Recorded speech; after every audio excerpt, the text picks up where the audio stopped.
ఒకరోజు పీటర్కు ఒక నిధిపటము దొరికింది.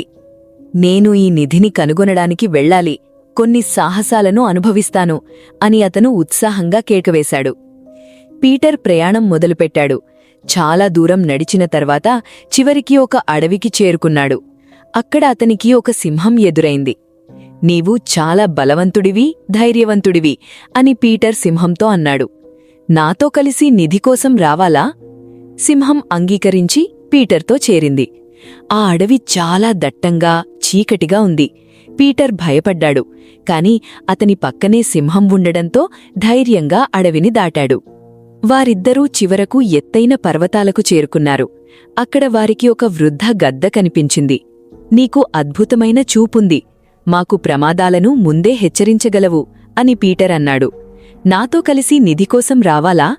గద్ద కూడా అంగీకరించి పీటర్, సింహం గద్దతో చేరింది. పర్వతాలు చాలా ఎత్తుగా, కఠినంగా ఉన్నాయి. ఒకచోట సింహం జారిపడింది, కాని పీటర్ చురుగ్గా దాన్ని పట్టుకుని నిలబెట్టాడు. గద్ద తన పదునైన చూపుతో వారి ప్రతి అడుగునూ గమనించింది. త్వరలోనే వారొక లోయ దిగువకు చేరుకున్నారు. అక్కడ వారికి ఒక గొర్రె కనిపించింది. నాతో కలిసి నిధికోసం రావాలా అని పీటర్ గొర్రెను అడిగాడు.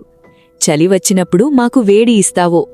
గొర్రె కూడా అంగీకరించి పీటర్, సింహం గద్దలతో చేరింది. ఒక చల్లని గాలి విస్తారమైన మైదానాల్లో వీచింది. అందరూ గొర్రె చుట్టూ చేరి ఒకరికొకరు అంటుకుని వెచ్చగా, సౌకర్యంగా ఉన్నారు. నలుగురూ చివరకు ఎడారికి చేరుకున్నారు. అక్కడ వారికి ఒక ఒంటె ఎదురైంది. నిన్ను ఎడారి నౌక అంటారు అని పీటర్ అన్నాడు. మాకు ఎడారిని దాటడానికి సహాయం చేసి మా నిధి అన్వేషణలో చేరుతావా? ఒంటె అంగీకరించింది. పీటర్, సింహం, గొర్రె ఒంటెమీద ఎక్కి సంతోషంగా ప్రయాణం ప్రారంభించారు. గద్దపై ఆకాశంలో ఎగురుతూ దృశ్యాలను ఆస్వాదించింది. ఒంటె వేగంగా పరిగెత్తింది. అందరూ ఆనందంగా కేకలు వేశారు. ఎడారిని ఒంటెమీద దాటడం ఎంతో ఉత్సాహంగా అనిపించింది. చివరికు 5గురు సముద్రం వద్దకు చేరుకున్నారు. అక్కడ వారికి ఒక సముద్ర తాబేలు కనిపించింది. మాకు సముద్రాన్ని దాటేందుకు సహాయం చేస్తావా? మేము నిధి కోసం వెతుకుతున్నాము. సముద్ర తాబేలు అంగీకరించింది. పీటర్, సింహం, గద్ద, గొర్రె ఒంటెతో చేరింది.